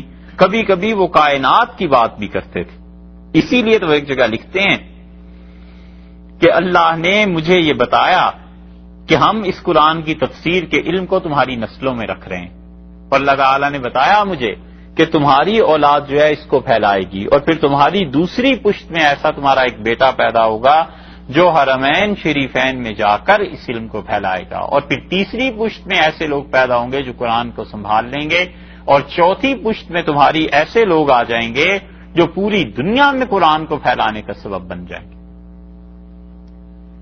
شاہ ولی اللہ رحمۃ اللہ علیہ نے یہ جو کہا لکھا ہے، ان کے بیٹے جو تھے شاہ عبدالعزیز صاحب رحمۃ اللہ علیہ وغیرہ، انہوں نے قرآن پاک، تفسیر، حدیث سب چیزیں پڑھائیں. اور دوسری پشت جو ان کی آئی، شاہ اسحاق صاحب رحمۃ اللہ علیہ حرمین شریفین چلے گئے، شاہ عبدالغنی صاحب چلے گئے، احمد سعید شاہ اسحاق صاحب، شاہ یعقوب صاحب، عبدالغنی صاحب رحمۃ اللہ علیہ، یہ سب حضرات حجاز میں چلے گئے، اور علماء حجاز نے ان سے حدیث پڑھی، تفسیر پڑھی. اب بھی مکہ مکرمہ مدینہ منورہ کے علماء جو ہیں ان کی حدیث کی سندیں دیکھیں شاہ ولی اللہ رحمۃ اللہ علیہ تک پہنچتی. اور پھر انہی کی تیسری نسل تھی آگے شاہ صاحب رحمۃ اللہ علیہ کی، جن سے اللہ تعالیٰ نے تفسیر کا کام لیا. یہ شیخ ابو الحسن ندوی رحمۃ اللہ علیہ وغیرہ، وہ تو یہاں تک کہتے تھے، آخری زمانے میں شیخ کہتے تھے کہ میری کوئی تقریر ایسی نہیں ہے جس کی اصل تمہیں قرآن میں نہ مل جائے. میں ہمیشہ جب تقریر کرتا ہوں تو اس کا تانا بانا اصل میں قرآن ہی سے تیار کرتا ہوں. شاہ ولی اللہ رحمۃ اللہ علیہ کی چوتھی پشت شاہ صاحب کو بتایا گیا کہ اس کے ذریعے قرآن کو وہ پوری دنیا میں پھیلا دیں گے. یہ شاہ صاحب رحمۃ اللہ علیہ کو تکوینیات میں خدا نے علم دیا تھا، اور تشریعات میں شاہ صاحب رحمۃ اللہ علیہ کو اتنا علم اللہ نے دیا ہے. آپ حجت اللہ پڑھیں تو اندازہ ہوتا ہے کہ انگریز جتنے سوالات کرتے ہیں نا غیر مسلم کہ تم روزے کیوں رکھتے ہو، تم لوگ زکوٰۃ کیوں اتنی دیتے ہو، تم لوگ کس وجہ سے نکاح کے پابند ہو، تمہارے یہاں کیا حکمت ہے کہ زور اثر آہستہ آواز میں پڑھتے ہو اور مغرب عشاء فجر اونچی آواز میں پڑھتے ہو. ان سب سوالوں کا جواب حضرت کی حجت اللہ البالغہ میں مل جائے گا. اللہ نے کھول دیا تھا شریعت کی حکمت کو، اور یہ اصل چیز ہے خدا کے قرب کی کہ جس انسان کو شریعت کی حکمتوں کا علم ہوتا ہے اور اللہ اسے وہ علم دیتا ہے، بس اس جیسی کوئی چیز. یہ تین قسم کے علوم ہیں. اللہ نے یہاں پر جو فرمایا ہے کہ وَعَلَّمْنَاهُ مِن لَّدُنَّا عِلْمًا، ہم نے اپنے پاس سے انہیں علم دیا تھا، تو اس سے مراد علم لدنی یا علم وہبی یا علم حضوری جو ہے، اور اس کی بھی پہلی قسم ہے. ہوئی کلیئر یہ بات؟ اور اس سے موسیٰ علیہ السلام کو جو علم دیا تھا وہ کون سا تھا؟ وہ پہلا علم تھا کہ انہیں کتاب دی گئی، پڑھا پڑھایا انہوں نے کہیں سے نہیں، لیکن نبوت، شرائع کا علم، شریعت کا علم، یہ چیزیں انہیں دی گئی۔ تو اللہ نے فرمایا ہم نے انہیں علم دیا۔ قال لہ موسیٰ، اب یہ جو آگے آیات آ رہی ہیں نا، یہ سب اس تشریح پہ حل ہو جائیں گے۔ قال لہ موسیٰ، کہا ان سے حضرت موسیٰ علیہ السلام نے۔ حضرت موسیٰ علیہ السلام کا مزاج، ان کا جلال، ان کا غصہ اور طبیعت مبارکہ میں روب، اور اس کے ساتھ یہ درخواست دیکھیے کتنے ادب سے کی۔ فرماتے ہیں ان کی خدمت میں عرض کیا کہ حل اتبعک، میں کیا آپ کے پیچھے چل سکتا ہوں؟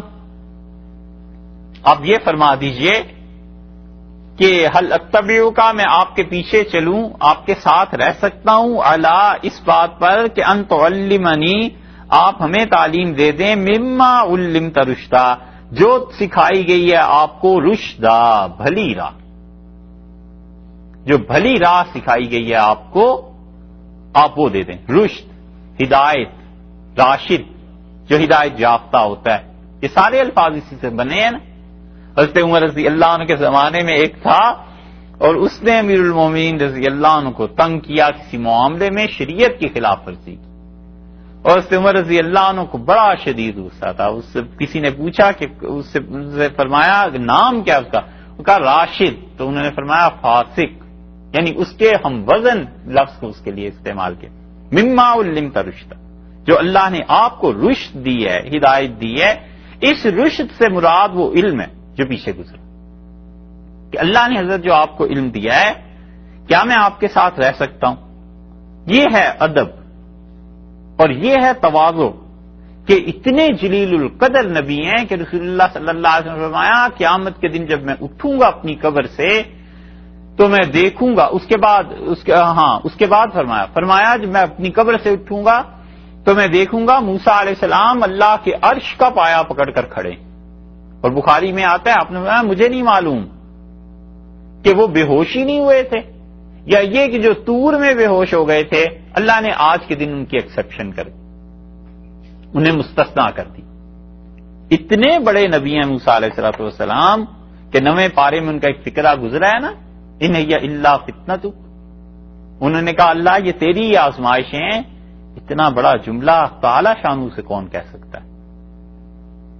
اور اللہ نے کھلم کھلا خاص طور پہ اپنی محبت کا اظہار فرمایا، اور اللہ نے فرمایا ہم نے ان کے چہرے پہ اپنی محبت کا عکس ڈال دیا تھا۔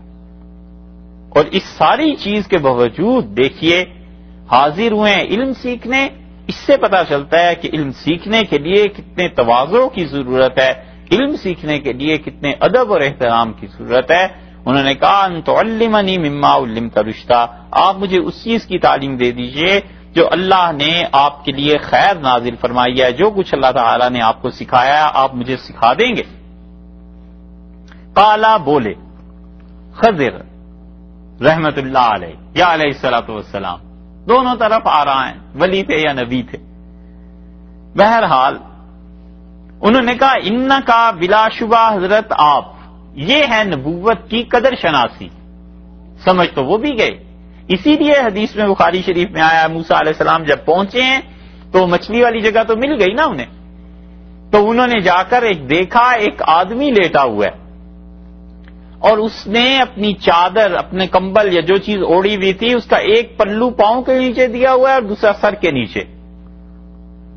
تو موسیٰ علیہ السلام نے سلام کیا، اور رسول اللہ صلی اللہ علیہ وسلم انہوں نے چہرے سے چادر ہٹا لی اور انہوں نے کہا انا بِأَرْضِكَ السلام، ہماری زمین میں سلامتی کہاں سے آ گئی؟ یا یہ کہا کہ یہ سلام کرنے والا کون ہے، یہ کہاں سے سلام آ گیا؟ تو انہوں نے کہا میں موسیٰ ہوں علیہ السلام۔ تو انہوں نے کہا کون موسیٰ؟ بنی اسرائیل والے؟ انہوں نے کہا ہاں میں بنی اسرائیل کا موسیٰ ہوں علیہ السلام۔ یہ فکرے یہاں نہیں ہے لیکن حدیث میں آئے ہیں بخاری۔ قال انک لن تستطیع معی صبرا، انہوں نے کہا حضرت بات یہ ہے کہ آپ ہرگز نہ ٹھہر سکیں گے معیہ میرے ساتھ، صبرا ٹھہرنا، آپ خاموش رہیں، صبر کے ساتھ میرے ساتھ چلتے رہیں، آپ سے یہ ہو نہیں سکے گا۔ نبوت کا مقام پہچانتے تھے، انہیں پتا تھا کہ جو میں نے فیل کرنے ہیں، جو کام میں نے کرنے ہیں، انہوں نے ضرور اس پہ اعتراض کر دینا کیونکہ وہ شریعت کے خلاف ہوں گے۔ اور موسیٰ علیہ السلام کیسے برداشت کریں گے؟ تو انہوں نے صاف نبوت کا مرتبہ پہچان کے عرض کیا کہ حضرت آپ میرے ساتھ رہ نہیں سکیں گے. اس پہ ہے وہ چیز جو کہتے ہیں کہ حضرت خضر علیہ الصلوۃ والسلام نبی تھے. وہ کہتے ہیں کہ وگرنہ سے موسیٰ علیہ الصلوۃ والسلام جیسا نبی جا کر یہ درخواست کیسے کر سکتا. لیکن جو اس کا جواب دیا ہے وہ یہ دیا ہے کہ وہ کہتے ہیں انبیاء علیہ السلام میں کبھی کبھی ایسے ہوتا ہے کہ علم کا کوئی اور حصہ کسی اور کو ان سے زیادہ دیا گیا ہوتا ہے. تو نبی کے لیے جو علم ہے غیر نبی کو اس سے زیادہ مل جائے، نبوت کا نہیں، کسی اور شعبے میں، یہ ٹھیک ہے.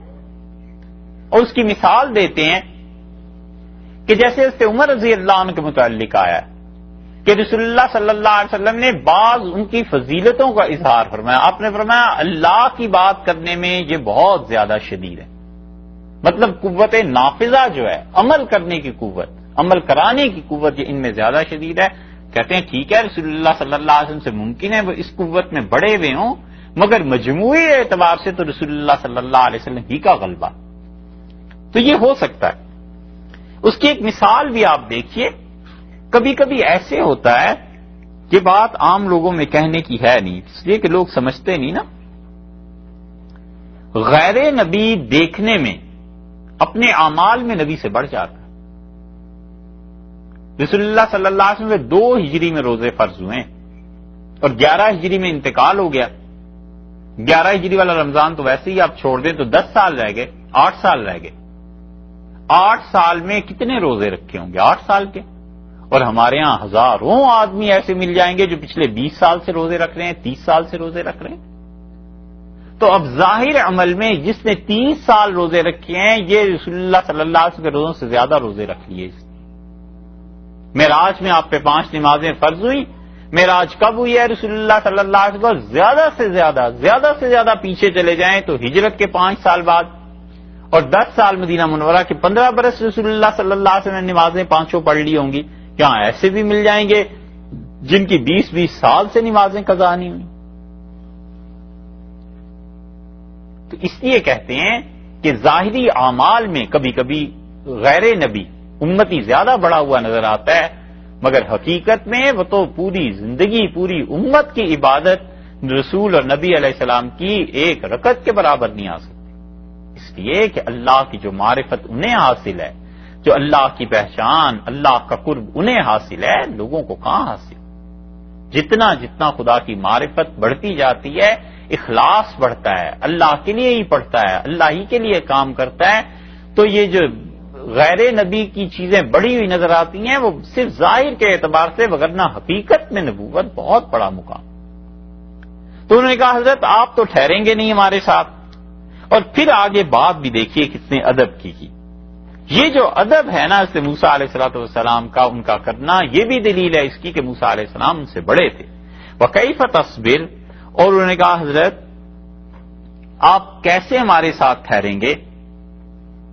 اللہ اس چیز پر، ایک چیز معلوم توحید بہی خبرا، جو آپ کے قابو میں نہیں آ سکے گی، جس کی سمجھ معلوم توحید بہی، آپ احاطہ نہیں کر سکیں گے، گہراؤ نہیں کر سکیں گے. محیط کہتے ہیں نا دائرے کو. تو حضرت آپ اس چیز کو اپنے علم کے دائرے میں لا نہیں سکیں گے، وہ آپ کے علم کے دائرے سے باہر کی چیز ہے. تو حضرت آپ ہمارے ساتھ کیوں کر ٹھہریں گے جو چیز آپ کی سمجھ کے قابو سے باہر ہے؟ جو چیز آپ کی سمجھ میں نہیں آئے گی آپ اس پہ چپ نہیں رہیں گے. اور میرے ساتھ شرط ہے چپ رہنا، میرے ساتھ شرط ہے کہ کسی بات پہ ہماری اعتراض نہ ہو. تو یہ ہوگا کیا؟ گویا انہوں نے دوسرے لفظوں میں یہ کہہ دیا کہ آپ جو بولیں گے ہم سے دریافت کریں گے تو اس داروگیر پہ، اس پکڑنے پہ، اس اعتراض پہ حضرت آپ معذور ہیں. آپ کے پاس ایک علم ہے، بس ٹھیک ہے. قالا حضرت موسیٰ علیہ السلام بولے اور انہوں نے کہا ستجدنی، آپ مجھے پائیں گے. اچھا، یہ خبرا کا لفظ جو ہے نا، اس کا مطلب وہی ہے جو آپ سے عرض کیا کہ جب آپ کو اطلاع نہیں ہوگی کہ اصل صورتحال کیا ہے تو آپ خاموش نہیں ہوں گے اور میرے ساتھ پھر نباہ ہو نہیں سکے گا. تو صحیح منشا، کس وجہ سے میں کوئی کام کر رہا ہوں، یہ آپ کے علم میں نہیں آئے گا، نتیجہ اس کا نکلے گا اعتراض کا، تو ہم لوگ ساتھ نہیں رہ سکیں گے. اور اسی سے صوفیہ نے اور علماء نے ثابت کیا ہے کہ وہ کہتے ہیں کہ جس آدمی کے ساتھ مزاج نہ ملتا ہو اس آدمی کو کہیں اور بھیج دینا چاہیے. یہ کئی مرتبہ ہوتا ہے، ٹیچرز کلاس میں پڑھا رہے ہوتے ہیں، وہ کوئی اسٹوڈنٹ ایسا بھی آ جاتا ہے کہ جس کی ذہنی سطح استاد سے بھی بلند ہوتی ہے. کئی مرتبہ ہوتا ہے کہ استاد کی سطح سے بہت نیچے ہوتی ہے، وہ سمجھ ہی نہیں پاتا جو کچھ وہاں باتیں ہو رہی ہیں، تو ٹیچرز کو پتا چل جاتا ہے، تو وہ کہتے ہیں بجائے اس کے کہ اس کا وقت ضائع کرو اسے کہیں اور بھیج دو تاکہ اس کی زندگی ضائع نہ. اتنے دیانتدار تھے پچھلے زمانے کے مشائخ کہ مولانا میاں جی نور محمد صاحب نور اللہ مرکدو، جن کے خلیفہ تھے حاجی امداد اللہ صاحب مہاجر مکی رحمۃ اللہ علیہ، ان کے پاس ایک آدمی آیا بیعت ہونے، اور بیعت کے کچھ دن بعد فرمایا کہ تمہیں ایک بات بتاؤں. اس نے کہا جی. فرمایا کسی اور سے بیعت ہو جاؤ. اس نے کہا حضرت وہ کیوں؟ فرمایا فلاں وقت میں جو تم نے گالیاں دی تھی نا مجھے، میرے دل سے وہ بات نکلتی نہیں، اور میں اللہ کی طرف سے معذور ہوں، کئی مرتبہ کوشش کرتا ہوں وہ نکل جائے، وہ نکلتی نہیں، تو مجھ سے تمہیں کچھ فائدہ ہوگا نہیں، کہیں اور سے بیعت ہو جاؤ. اچھا. اتنے پاک لوگ تھے، اور ہمارے دور میں بس کہیں سے مرید ملنے چاہیے، کہیں سے کوئی آئے اور اس کو بیعت کر لو. اور اللہ کے اچھے بندے اب بھی ایسے ہیں کہ جہاں وہ دیکھتے ہیں طبیعت کو مناسبت نہیں ہے، وہ صاف کہہ دیتے ہیں کہ بھائی کہیں اور سے آپ تزکیہ، آپ کا معاملہ کہیں اور ہو جائے. یہ ان کے صاف ہونے کی دلیل ہے، ان کے اللہ کے اچھا بندہ ہونے کی دلیل ہے. وہ کوئی ٹھگی نہیں ہے، دھوکہ نہیں. تو اس لیے انہوں نے بھی عرض کر دیا. موسیٰ علیہ السلام نے کہا ستجدنی انشاء اللہ، اگر اللہ نے چاہا تو آپ مجھے پائیں گے صابرن، بڑے ضابطے کا آدمی، آپ کے ساتھ ٹھہرنے والا، ولا عاصی، اور میں ہرگز نہیں ٹالوں گا، لکا امرا، آپ کے لیے کوئی بھی کام، جو بھی کام آپ کہیں گے حضرت میں آپ کی بات کے خلاف نہیں کروں گا، آپ مجھے اپنے ساتھ رکھنے والا پائیں گے، ضابط پائیں گے. اب یہ سے موسیٰ علیہ السلام نے یہ کہہ دیا کہ آپ مجھے پائیں گے، اور انشاءاللہ بھی کہہ دیا کہ اگر اللہ نے چاہا، اور اگر اللہ ہی نے نہ چاہا تو پھر کیا ہوگا. تو اس لیے وعدہ انہوں نے نہیں کیا. مفسرین کو اس مقام پر پہنچ کے جو الجھن پیش آئی ہے نا، وہ کہتے ہیں وعدہ انہوں نے کر لیا تھا، پھر وعدے کو کیوں توڑا آگے کی چیزیں. تو محققین کہتے ہیں سرے سے وعدہ ہی نہیں کیا، انہوں نے بس یہ کہا کہ ستجدنی انشاء اللہ صابرا، اگر اللہ نے چاہا تو آپ مجھ کو ٹھہرنے والا پائیں گے، ولا عاصی لک امرا، اور میں آپ کا کوئی حکم نہیں ٹالوں گا، آپ کے ساتھ چلتا رہوں گا. اس لیے پتا چلا کہ جس سے تعلیم حاصل کرنی ہو، پہلی بات تو یہ ہے سیدھی سادی کہ استاد جو کچھ سکھائے اسے سیکھے اور اس اساتذہ پہ اعتراض نہ کرے. اعتراض اور نفع یہ چیزیں جمع نہیں ہوتی. زندگی میں بہت سی چیزیں ایسی ہیں جو بہت سی چیزوں کے ساتھ جمع نہیں ہوتی. لوگ خام خواہ اس کی کوشش میں پڑے ہوئے ہوتے ہیں اور وقت برباد کرتے ہیں. اس کی کئی ایک مثالیں، مثلا یہ جو علم ہے نا، محنت، علم کی محنت اور ذہانت یہ نہیں جمع ہوتی. ذہین آدمی جو ہوتے ہیں وہ کم محنتی ہوتے ہیں. ایک سٹوڈنٹ ہے وہ سارا سال محنت کرتا ہے پھر بیچارہ، اور ذہین آدمی آخری 2-3 مہینے بس پڑھ کے وہی امتحان دیا، اس سے بھی زیادہ نمبر لے لیتا ہے. تو دوست کہتے ہیں دیکھو اس کو، یہ تو 2-3 مہینے ہی پڑھا تھا، ہم تو ساری سال پڑھتے رہے اور ہمارے نمبر نہیں آئے، اس کے آگے. تو ذہانت اور محنت جمع نہیں ہوتی، لیکن کہیں جمع یہ ہو جائیں تو پھر کمال ہے، تو آگ لگ جاتی. ذہین آدمی ہو اور محنت کرنے والا ہو تو پھر اس کے زمانے میں ٹکر کے اس کے آدمی کہاں پیدا ہوتے ہیں. یہ اللہ نے کمال کی چیز رکھی. ایسے ہی یہ جو زیادہ خوبصورت ہوتے ہیں نا، ان میں وفا نہیں ہوتی. انہیں پتا ہوتا ہے تم نہیں اور صحیح، اور نہیں اور صحیح، ہاں کوئی تم تک تھوڑے بڑے ہوئے ہیں. اور حسن بھی ہو اور وفا بھی جمع ہو جائے پھر تو کمال ہی ہو گیا. اس پہ اس نے بھی لکھا ہے، جہانگیر نے بھی، تو اس کے جہانگیری میں، لیکن جو کچھ اس نے لکھا ہے اس وقت سنانے کے قابل نہیں. اسی طرح اعتراض اور نفع جمع نہیں ہوتا. یہ نہیں ہو سکتا کہ پہلے تو جا کر اس کی دکان پہ سارے اعتراض کر لیے کہ ارے یہ ریک کیسے لگا رکھا ہے، یہ بھی غلط ہے، یہ حرام چیزیں، یہ تم کاروبار کر رہے ہو، یہ سب چیزیں. اس کے بعد کہنا کہ اچھا جی اپنی دکان کرائے پہ دیں گے. تو پہلے جو 50 اعتراض کیے ہیں وہ اعتراض کے ساتھ نفع کیسے جمع ہوگا؟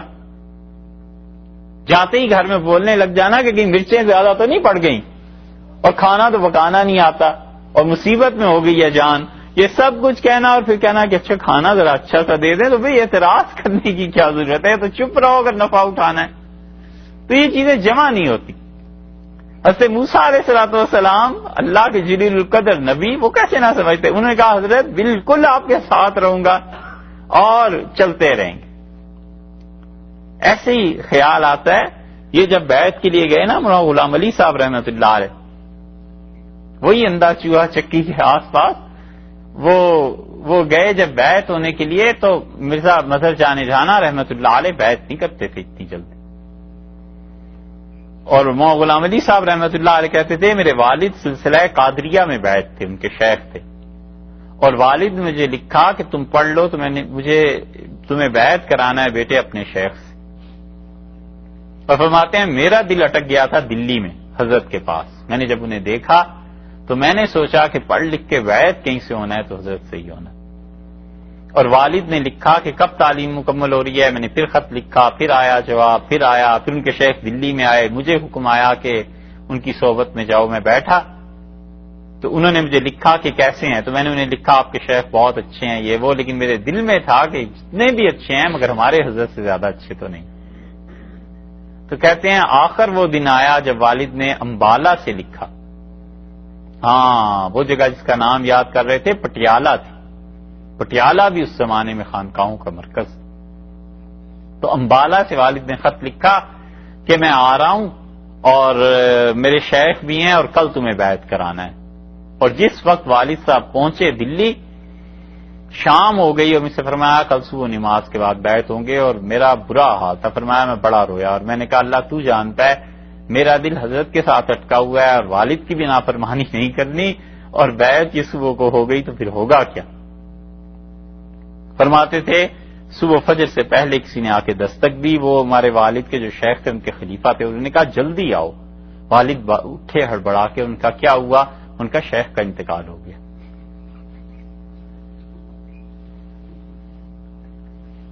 کہتے تھے بس شیخ کا انتقال ہو گیا، جنازہ پڑا، اور مجھ سے والد نے کہا کہ تم آزاد ہو، جہاں چاہو بیعت کر لو، میری نظر میں تو یہی ایک ہستی تھی جہاں بیعت تمہیں کرانی تھی۔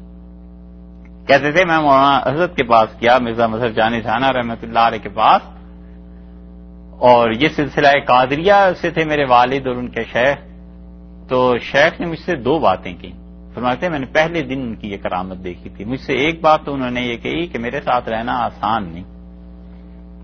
میں نے کہا حضرت آپ کے ساتھ رہنا ہے، تو انہوں نے کہا میرے ساتھ رہنا پتھر کو بغیر نمک کے چاٹنا ہے، اتنی محنت ہے۔ تو میں نے کہا آرے میکنم حضرت میں کروں گا، پتھر کو بغیر نمک کے چاٹ لیں گے۔ تو چپ ہو گئے۔ پھر بیعت کے لیے جب میں نے ہاتھ آگے بڑھایا تو حضرت نے فرمایا میں تمہیں سلسلہ قادریہ میں بیعت کروں گا۔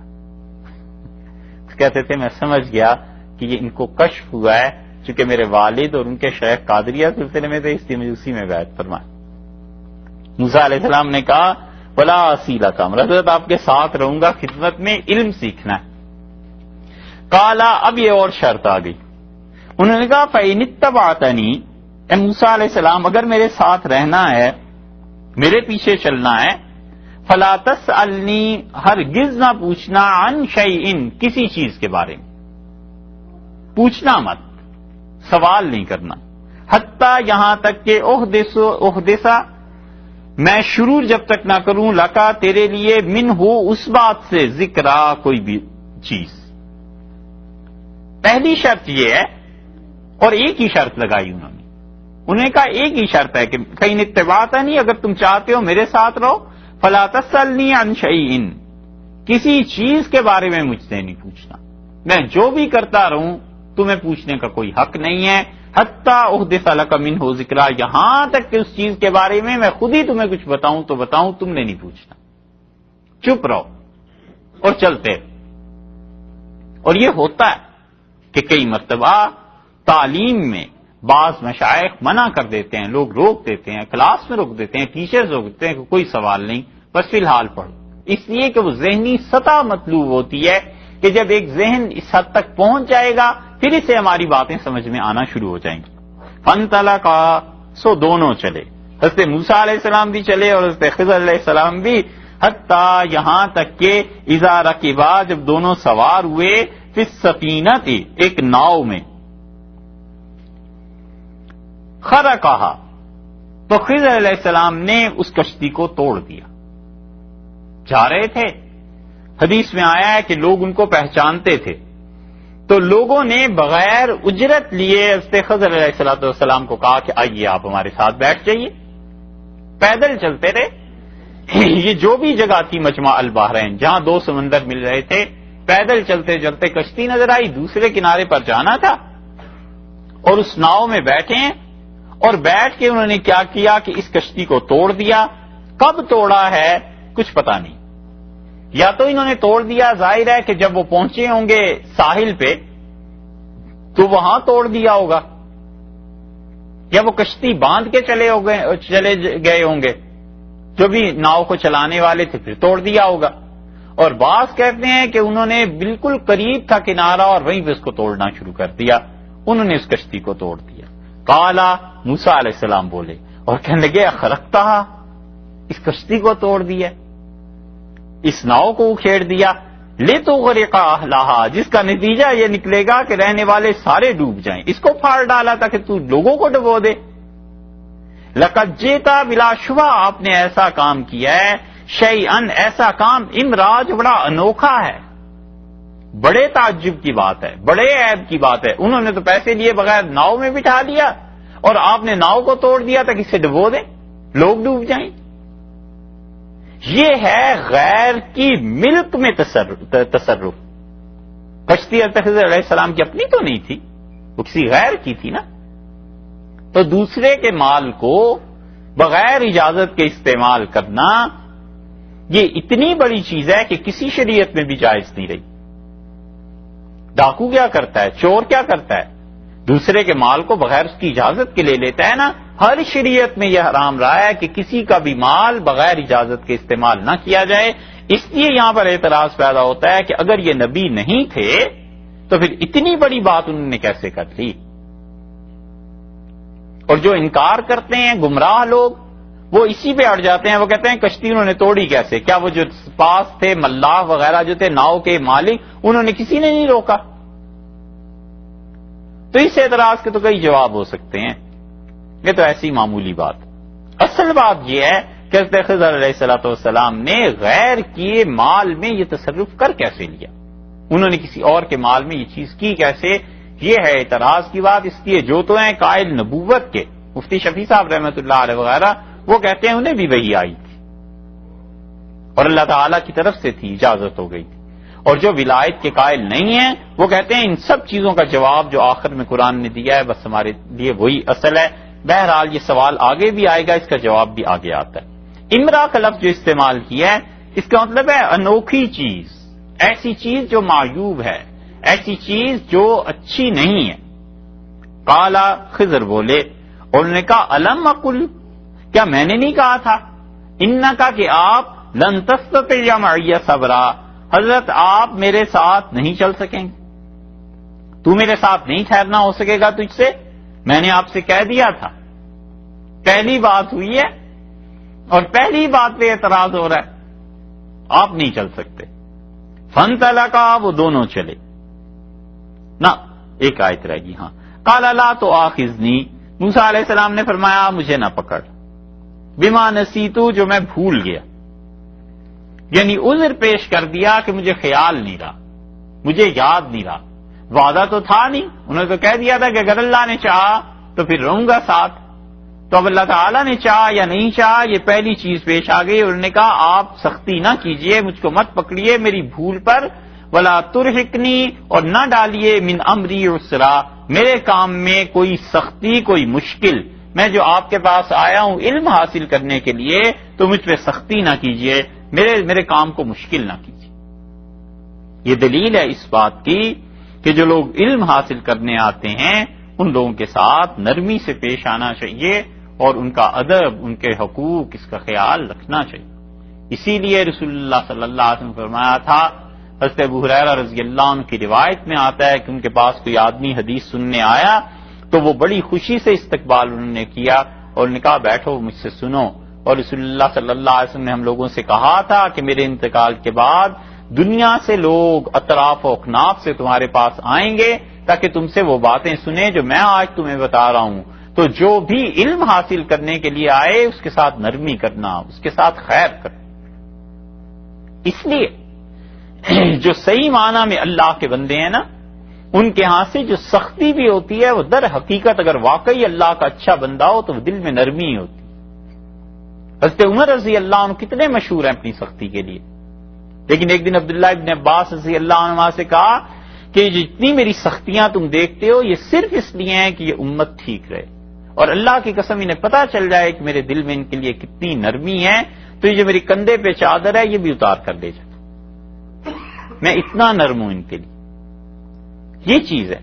تو حضرت موسیٰ علیہ السلام نے فرمایا حضرت سختی نہ کریں، میرے کام میں یعنی سیکھنے آیا ہوں. فانطلقا، دونوں چلے، حتیٰ یہاں تک کہ اذا لقیا غلامن، دونوں نے ملاقات کی، دونوں کو راستے میں ملا. کون؟ غلامن، ایک لڑکا. فقتلہ، انہوں نے پکڑا اور اسے قتل کر دیا.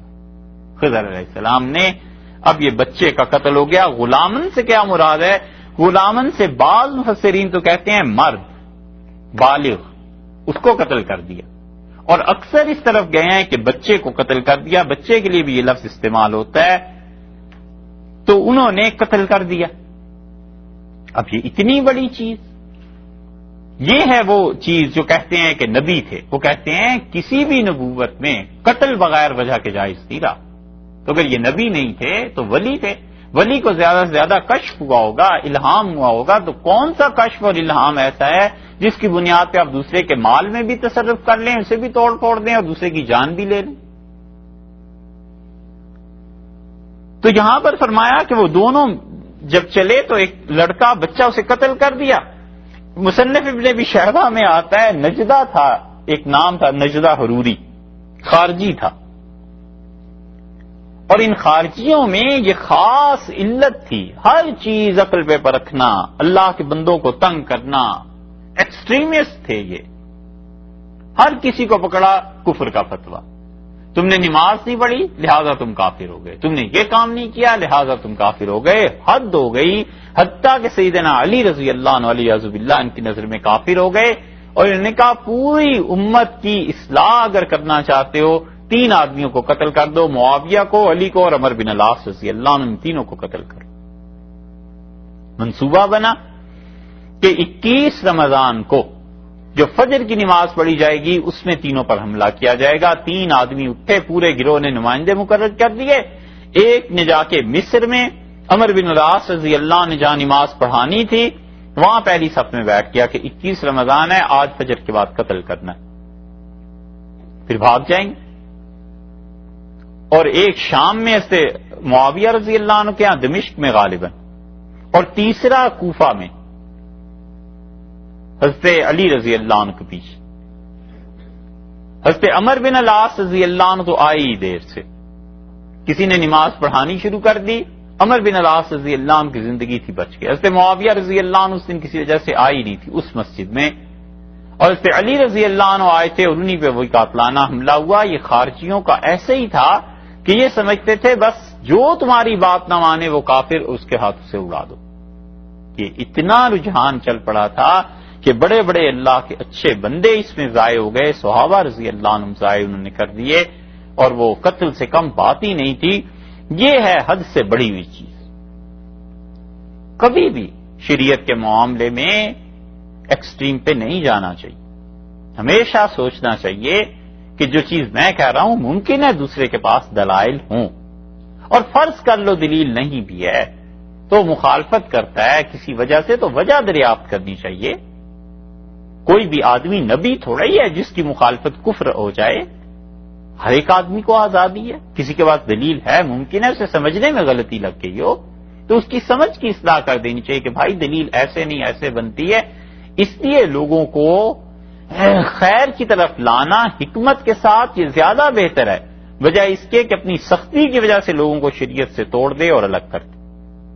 اور خارجیوں کا مزاج یہی تھا کہ سختی. حضرت علی رضی اللہ عنہ سے لڑنے چلے ہیں ہزاروں کی تعداد میں اور نعرے لگا رہے ہیں روح الی الجنہ روح الی اللہ، اللہ کی طرف چلو، جنت کے لیے چلو، جنت کی قیمت چکاؤ. جنت کی قیمت کیا ہے؟ سیدنا علی رضی اللہ عنہ کا خون. تو نجدہ جو حروری تھا، ہوتے تھا نا ہر بات پہ اعتراض، ہر بات پہ اعتراض. اس نے پہ عبداللہ ابن عباس رضی اللہ عنہ کو خط لکھا کہ یہ جو خضر نے قتل کیا ہے اس بچے کو، تو کیا یہ قتل کرنا جائز تھا؟ تو عبداللہ ابن عباس رضی اللہ عنہ نے بس اس سارے خط کے جواب میں ایک جملہ لکھ دیا. اسے لکھا ہے کہ جب تمہارا علم موسیٰ علیہ السلام اور خضر علیہ السلام تک پہنچ جائے نا، پھر تمہارے لیے بھی قتل کرنا جائز ہو جائے گا. یہی چیز ہے. ان اعتراضات کے جواب تو آگے آتے ہیں. انہوں نے قتل کر دیا. قال حضرت موسیٰ علیہ السلام بولے اور فرمایا قتلت نفسا، آپ نے ایک جان کو قتل کر دیا، زکیۃً جو پاک تھی، صاف ستھری جان، بغیر نفس بغیر کسی جان کے بدلے کے. یعنی یا تو اس نے قتل کیا ہوتا اور اس کے عوض میں آپ اسے قتل کرتے. یہ ہے دلیل ان لوگوں کی جو کہتے ہیں کہ غلامن سے مراد مرد ہے، کیونکہ مرد ہوگا بڑا تو ہی تو اس نے کسی کو قتل کیا ہوگا نا، تو اس کے عوض میں پھر وہ قتل ہوتا. اور جو کہتے ہیں بچہ تھا وہ کہتے ہیں نفسن زکیتن، تو نفس زکیہ یعنی پاک آدمی، پاک جان. نفس زکیہ جو ہے یہ بچہ ہی ہو سکتا ہے، بڑا جو آدمی ہے اس سے کوئی نہ کوئی گناہ تو ہوتا ہی. دونوں کے اپنے اپنے دلائل ہیں، لیکن زیادہ رجحان اسی طرف گیا ہے کہ وہ بچہ تھا. نفس زکیہ کون تھے؟ اس امت میں بھی ایک گزرے، محمد ذو النفس الزکیہ. یہ تھے، یہ جو زیدی سید ہیں نا، یہ ان کے جد امجد تھے. سیدوں میں بھی تو شاخیں ہیں نا، حسنی ہیں، حسینی ہیں، زیدی ہیں، نقوی ہیں، جعفری ہیں. ان میں جو حسینی سید ہیں ان کے اور زیدی ہیں، ان کے آباء و اجداد میں محمد نفس الزکیہ تھے. نفس الزکیہ یعنی پاک نفس، بڑے اللہ والے تھے، بڑا اللہ نے مقام دیا تھا. اور بنو امیہ نے اور بنو عباس نے اپنے ابتدائی دور میں جو مظالم کیے ہیں ان میں سے یہ ان کے بیٹے یحییٰ قتل کر کے پھانسیوں پہ لٹکا دیا تھا سر عام کہ حکومت کے خلاف کوئی بغاوت کرے گا تو اس کا یہ حال ہوگا. اس لیے زیدی سادات جو ہیں ان میں یہ مظلومیت کا پہلو بہت زیادہ نمایاں رہا ہے.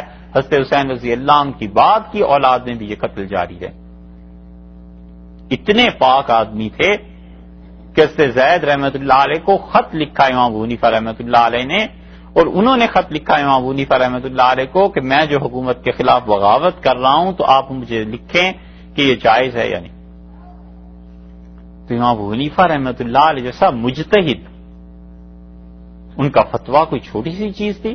انہوں نے انہیں خط میں لکھا کہ اس وقت حضرت آپ کے ساتھ حکومت کے خلاف، بنو عباس کے خلاف لڑنا یہ ایسے ہی ہے جیسے بدر میں رسول اللہ صلی اللہ علیہ وسلم کے ساتھ جانے کا ثواب تھا.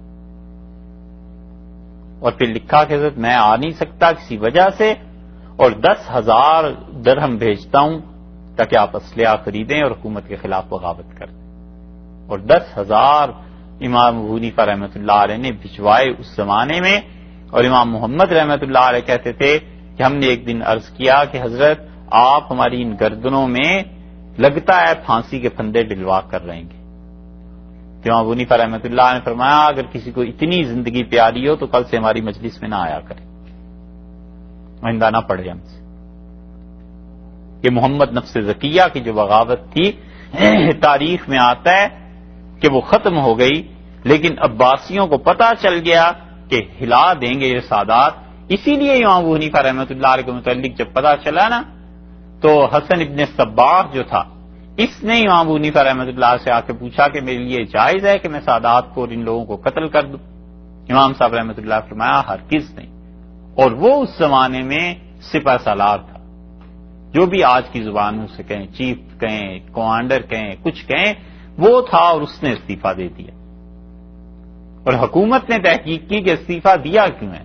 پتا چلا کہ امام حنیفہ رحمۃ اللہ علیہ نے اسے کہہ دیا ہے کہ اگر یہ تم قتل کرو گے تو یہ سارا خون تمہارے ذمہ پڑے گا اور تم ان کو ہاتھ نہ لگانا. پھر دوسرا جنرل آ گیا اور اس نے سب کو مار دیا، قتل کیا. ان کا نام بھی یہی تھا، نفس زکیہ. لقد تھا قالا قتلت نفسا زکیۃ، انہوں نے کہا ایک پاک جان کو قتل کرتے ہیں آپ، بغیر نفس، بغیر کسی جان کے. یعنی ایک تو جان کے عوض میں جان جائے نا، پھر بھی کوئی بات ہے، اس نے کیا کیا ہے. لقد جئتا، آپ لائے ہیں، شیئن، ایسا کام، نکرا، جو نہایت درجہ نامعقول ہے.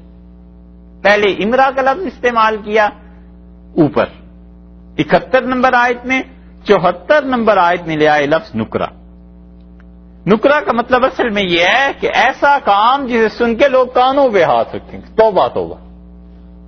کبھی کبھی آدمی ایسی بھیانک خبر سنتا ہے نا، کانوں پہ ہاتھ رکھے، توبہ توبہ. یہ بات تو بالکل ہی غلط ہے. امرا سے زیادہ قباحت ہے اس لفظ میں، کیونکہ امر سے مراد وہ کام جس کے نتائج بڑے ہولناک نکلتے ہیں، جس کے نتائج بڑے خراب نکلتے ہیں. اور نکر سے مراد وہ کام جو بذات خود بڑا برا ہو. دیکھا ہے کمال کا لفظ اللہ نے استعمال فرمایا قرآن پاک میں. امرا کا لفظ موسیٰ علیہ السلام پہلے لائے ہیں. اگر یہ ٹھیک موسیٰ علیہ السلام ہی کا لفظ ہے کہ اللہ نے ویسا ہی لفظ نقل فرما دیا ہے، تو یہ ان کے فصاحت کی دلیل ہے، بلاغت کی دلیل ہے. کیونکہ امرا کا مطلب یہ ہے ایسا کام کرنا جس کے انجام میں لوگوں کو نقصان پہنچے. تو کشتی کے ڈوبنے کی صورت میں تو لوگ ڈوب جاتے ہیں نا، کشتی ٹوٹنے کی صورت میں، تو وہاں انہوں نے امرا کا لفظ استعمال فرمایا. اور یہاں نکرا کا لفظ استعمال فرمایا. اس کا مطلب یہ ہے کہ اس کا وبال، اس کی سزا کسی اور پہ تو نہ پڑے، لیکن اپنی جگہ پر وہ کام بہت ہی برا ہے. کہا حضرت یہ کام کر لیا.